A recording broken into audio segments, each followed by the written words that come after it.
നമസ്കാരം, Aroor vision news ചാനലിലേക്ക് സ്വാഗതം. വാർത്തകൾ വിശദമായി. അരൂർ ഉയരപ്പാത നിർമ്മാണം അവസാന ഘട്ടത്തിലേക്ക്. 110 kV ലൈനുകൾ മാറ്റുന്ന ജോലികൾ ഊർജിതം. അരൂർ ദേശീയപാതയിൽ അരൂർ ഉയരപ്പാത നിർമ്മാണത്തിന് തടസ്സമായിരുന്ന 110 kV ലൈനുകൾ മാറ്റുന്നതിനുള്ള നടപടികൾ വേഗത്തിലായി. നിർമ്മാണ പ്രവർത്തനങ്ങൾക്കായി വൈദ്യുതി ലൈനുകൾ ഉയർത്തി സ്ഥാപിക്കുന്നതിനായുള്ള ടവറുകളുടെ പണി അതിവേഗം പൂർത്തിയായി വരികയാണ്. പ്രധാന വിവരങ്ങൾ: ടവർ നിർമ്മാണം. പുതിയ ടവറുകളുടെ നിർമ്മാണം 2 ദിവസത്തിനകം പൂർത്തിയാകും. നിലവിലുള്ള ടവറുകളുടെ ഉയരം വർദ്ധിപ്പിക്കാനും അധികൃതർ തീരുമാനിച്ചിട്ടുണ്ട്. ലൈൻ മാറ്റൽ. ടവർ നിർമ്മാണത്തിന് പിന്നാലെ നിലവിലെ വൈദ്യുതി ലൈനുകൾ അഴിച്ചുമാറ്റി കൂടുതൽ ഉയരത്തിൽ പുനഃസ്ഥാപിക്കും. ഗർഡറുകളുടെ സ്ഥാപനം. അരൂർ റെസിഡൻസി ഹോട്ടലിന് സമീപം വൈദ്യുതി ലൈനുകൾ ഉള്ളതിനാൽ ഗർഡറുകൾ സ്ഥാപിക്കുന്നത് തടസ്സപ്പെട്ടിരുന്നു. ലൈൻ മാറ്റുന്നതോടെ ഈ ഭാഗത്തെ ഗർഡറുകൾ സ്ഥാപിക്കുന്ന ജോലികൾ ഉടൻ ആരംഭിക്കും.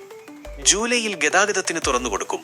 ഫെബ്രുവരി അവസാനത്തോടെ ഗർഡറുകൾ സ്ഥാപിക്കുന്ന ജോലികൾ പൂർത്തിയാക്കാൻ കഴിയുമെന്ന് നിർമ്മാണ കമ്പനിയായ അശോക ബിൽഡ്കോൺ അധികൃതർ അറിയിച്ചു. ഇതോടെ നിർമ്മാണത്തിലെ പ്രധാന കടമ്പകൾ പിന്നിടും. വരാനിരിക്കുന്ന ജൂലൈ മാസത്തിൽ ഉയരപ്പാത പൂർണ്ണമായും സജ്ജമാക്കി ഗതാഗതത്തിന് തുറന്നുകൊടുക്കാൻ കഴിയുമെന്നാണ് പ്രതീക്ഷിക്കുന്നത്.